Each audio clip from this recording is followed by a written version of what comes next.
জয় গুরু। নমস্কার সবাইকে। আজকে যে বিষয় নিয়ে কথা বলবো সেটা হলো আমাদের পঞ্চমহাভূতের সাথে নক্ষত্রের যে সংযোগ, সেই পঞ্চমহাভূতের সাথে নক্ষত্র সংযোগ করলে মানে আমাদের কি কি হয়, কি কি ঘটে এই মানব জীবনে, সেই বিষয়ে আজকে আলোচনা করব। খুবই ইম্পর্টেন্ট বিষয়। যারা সরোদয় বিজ্ঞান শিখেছেন তারা অবশ্যই পঞ্চমহাভূত এটা জানেন এবং গ্রহ নক্ষত্রের ব্যাপারেও জানেন। তো গ্রহ নক্ষত্রের ব্যাপারে আজকে যে বিষয়টা বলবো সেটা খুবই ইম্পর্টেন্ট এবং অ্যাস্ট্রোলজিতে তো আরও বেশি ইম্পর্টেন্ট। যারা অ্যাস্ট্রোলজি করেন তাদের জন্য আরও খুবই ইম্পর্টেন্ট। তো আমরা জানি যে আমাদের 27টা নক্ষত্র আছে। এই 27টা নক্ষত্র থেকেই আমাদের যে অ্যাস্ট্রোলজির কাউন্টিং সেটা করা হয়। তো এখানে 9টা গ্রহ এবং 27টা নক্ষত্র, এই 9টা গ্রহ এবং এই 27টা নক্ষত্র দ্বারাই অ্যাস্ট্রোলজিতে, জ্যোতিষবিজ্ঞানে যারা জ্যোতিষ চর্চা করেন তারা সব কিছু গণনা করে থাকেন। তো এখানে প্রথম ভাগ, দ্বিতীয় ভাগ, তৃতীয় ভাগ এরকম ভাগ আছে। তো ভাগ সম্বন্ধে বলবো না, কারণ আমি মানে আমাদের পঞ্চমহাভূতের সাথে আমার যে নক্ষত্র আছে সেটাকে অ্যাড করে আমি কিছু গুরুত্বপূর্ণ বিষয় আমি বলব। তো সাথেই থাকুন। যেহেতু আমাদের দিনটা 24 ঘন্টা 21,600বার আমাদের এই শ্বাস প্রশ্বাস চলে, শাস্ত্র যেটা বলে। তো এই শ্বাস প্রশ্বাসের সাথে আমাদের যে পঞ্চমহাভূত উদয় হয়, পঞ্চমহাভূত যখন উদয় হয় তখন আমাদের এই পঞ্চমহাভূতের ভিতরে গ্রহও উদয় হয়। গ্রহ যখন উদয় হয় তখন এর ভিতরে নক্ষত্রও উদয় হয়। এখন এগুলো ধরতে গেলে আমাদের একটু সমস্যা হয়। যারা ধরতে পারেন তারা অনেক কাজ করতে পারেন। তো প্রত্যেকটা তত্ত্বের সাথে আলাদা আলাদা নক্ষত্র আছে, প্রত্যেকটা তত্ত্বের সাথে আলাদা আলাদা নক্ষত্র আছে। এই বিষয়ে আমি পূর্বে ভিডিও দিয়েছি, যারা এই বিষয়ে ভিডিও দেখেননি তারা ওগুলো দেখে নেবেন।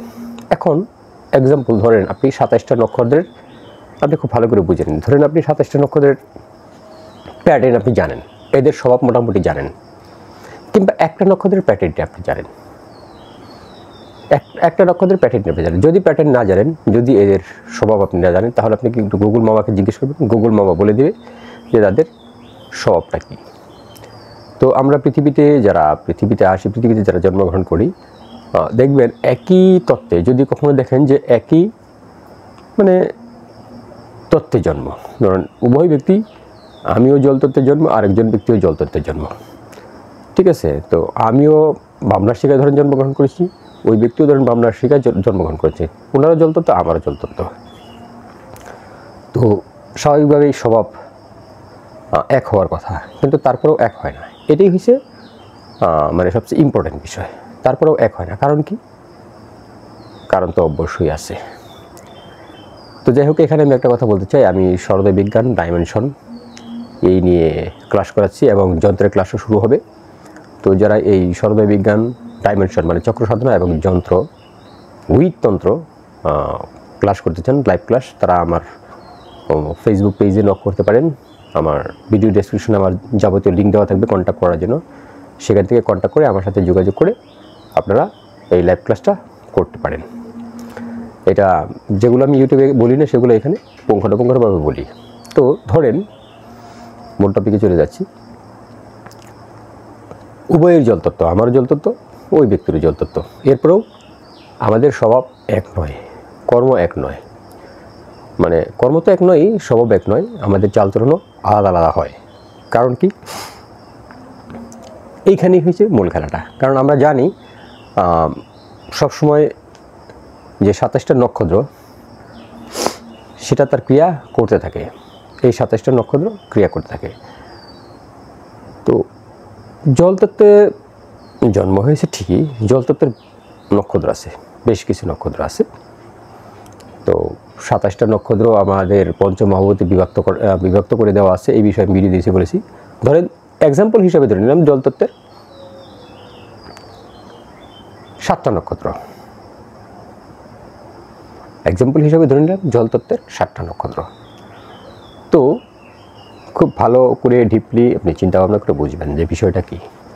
জলতত্ত্বের 7টা নক্ষত্র, যদি আপনি এই বিষয়টা একবার বুঝে যান, ঠিকমতো আপনি একবার বুঝে যান, তাহলে মানে যদি কোনো ব্যক্তির মানে জন্মকুণ্ডলী আপনাকে দেয় বা কুষ্টি আপনাকে দেয়, তো সেটা আপনি অনায়াসে বিচার করতে পারবেন, অনায়াসে। তো এই নক্ষত্রের বিচার যদি আপনি বুঝতে পারেন, তো কি জলতত্ত্ব, উভয়ের জলতত্ত্ব জন্ম, বাট জলতত্ত্বের নক্ষত্র 7টা। এক্সাম্পল, জলতত্ত্বের নক্ষত্র 7টা। তো এখানে দেখা গেল জলতত্ত্বের যে নক্ষত্র আছে, ঠিক আছে, জলতত্ত্বের নক্ষত্র আছে, আপনার নক্ষত্রের সাথে আমার নক্ষত্রের মিল নেই। জলতত্ত্বের যে নক্ষত্রগুলোই আছে সেটা আপনার নক্ষত্রের সাথে আমার নক্ষত্র মিল নেই, উভয়ই জলতত্ত্ব বাট নক্ষত্রের সাথে মিল নেই। বিষয়টা এইখানে সবচেয়ে ইম্পর্টেন্ট। তো যখনই আমার শরীরে জলতত্ত্ব উদয় হয় তখনই কিন্তু এই 7টা নক্ষত্র উদয় হয়, 7টা নক্ষত্র উদয় হয় এবং সার্কেল ওয়াইজ। নক্ষত্র কখনো সার্কেল ব্রেক করে না, একটার পর একটা উদয় হয়। তাদের যে সার্কেল আছে তারা সেই সার্কেল অনুযায়ী চলে, এগুলো আপনি জেনে নিতে হবে। তাদের যে সার্কেল আছে তারা সার্কেল অনুযায়ী চলে, ঠিক আছে, কিন্তু তত্ত্ব ব্রেক হয়, তত্ত্ব ব্রেক হয়। তত্ত্ব ব্রেক হওয়ার সম্ভাবনা সবচেয়ে বেশি থাকে। তত্ত্ব কেন ব্রেক হয়? কারণ যখন আমি কখনো কোনো ক্রিয়া করি সেই ক্রিয়ার দরুন তত্ত্ব চেঞ্জ হয়ে যায়, নাসিকা যেরকম চেঞ্জ হয় তত্ত্ব এরকম চেঞ্জ হয়ে যায়, চেঞ্জ হওয়ার সম্ভাবনা সবচেয়ে বেশি থাকে। বাট নক্ষত্র কখনো সার্কেল ব্রেক করে না। যদি তত্ত্ব সার্কেল ব্রেক করে, যদি ধরেন পৃথিবী তত্ত্ব থেকে জলতত্ত্ব চলে আসলো, তাহলে জলতত্ত্বের নক্ষত্রগুলো পর্যায়ক্রমে উদয় হবে। এরকম না যে জলতত্ত্বের যে নক্ষত্র আছে সার্কেলে এইটা আগে ওইটা পরে, পরেরটা আগে আসলো আগেরটা পরে আসলো, এটা কখনো হয় না। ভালো করে বুঝে নিন, এটা কখনোই হয় না, ঠিক আছে, এইটা কখনোই হয় না। তো জলতত্ত্বের যে সার্কেল, জলতত্ত্বের যে 7টা নক্ষত্র, আপনি যদি বুঝতে পারেন, জানতে পারেন যে জলতত্ত্বের এই 7টা নক্ষত্র, তো ওই 7টা নক্ষত্রই ওই জলতত্ত্ব যতক্ষণ চলবে ততক্ষণ পর্যায়ক্রমে উদয় হবে। এমন না যে একটা নক্ষত্র 2টা নক্ষত্র চলবে তারপরে নক্ষত্রগুলো চলবে না, না, এরকমটা না, ওরা সম্পূর্ণগুলোই উদয় হবে, ঠিক আছে। ওই জলতত্ত্বের সম্পূর্ণ নক্ষত্রই যতটুকু সময় পায়, 5 মিনিট 7 মিনিট 10 মিনিট, সম্পূর্ণ নক্ষত্রই উদয় হবে। এইটা বোঝা খুবই ডিপ যে আমার শরীরে এখন কোন নক্ষত্র চলতেছে, এইটা বোঝা খুবই ডিপ। যদি কোনো ব্যক্তি এটা বুঝতে পারে যে আমার শরীরে এই নক্ষত্র চলতেছে, তাহলে সে অনেক অনেক অনেক কাজ করতে পারে, অনেক কাজ, অনেক ডিপ টু ডিপ লেভেলের কাজ সে করতে পারে। তো এটা বোঝা যায় না এমন কোনো কথা না, এটাও বোঝা যায়। তার জন্য যথেষ্ট অধ্যবসায়ের প্রয়োজন। যিনি অধ্যবসায় করতে পারেন তিনি এই বিষয়ে জ্ঞান অর্জন করতে পারেন। এই যে এখন মূল কথা হলো এই যে নক্ষত্র, তো জলতত্ত্ব তো উভয়ের, ওনারও জন্ম আমারও জন্ম, উভয়ের জলতত্ত্ব জন্ম, বাট দুইজনেরই নক্ষত্র আলাদা। নক্ষত্র আলাদা হওয়ার সম্ভাবনা সবচেয়ে বেশি, দুজনেরই নক্ষত্র আলাদা। এই যে দুজনের নক্ষত্র আলাদা, এর জন্য দুজনের স্বভাব দুরকম, দুজনের স্বভাব দুরকম। এইটা হচ্ছে মূল বিষয়।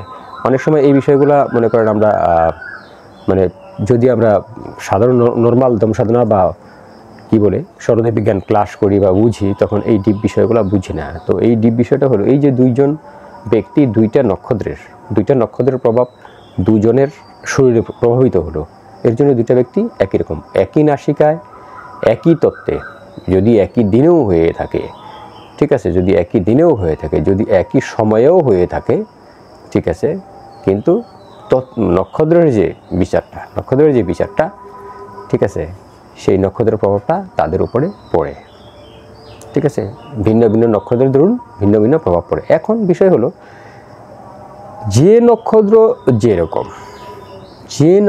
যেরকম আপনার জন্মকুণ্ডলিতে আপনার জন্মে সেই নক্ষত্রের প্রভাবটাই পড়বে এবং আপনি সেই ধরনের ব্যক্তিটাই হবেন। এটা হচ্ছে সবচেয়ে ইম্পর্টেন্ট বিষয়, আপনি সেই ধরনের ব্যক্তিই হবেন। তো এই নক্ষত্রের বিচার যদি আপনি করতে পারেন তাহলে আপনি ডিপ টু ডিপ লেভেল আপনি অ্যাস্ট্রোলজিতে অ্যানালাইসিস করতে পারবেন। আজকে এই পর্যন্তই।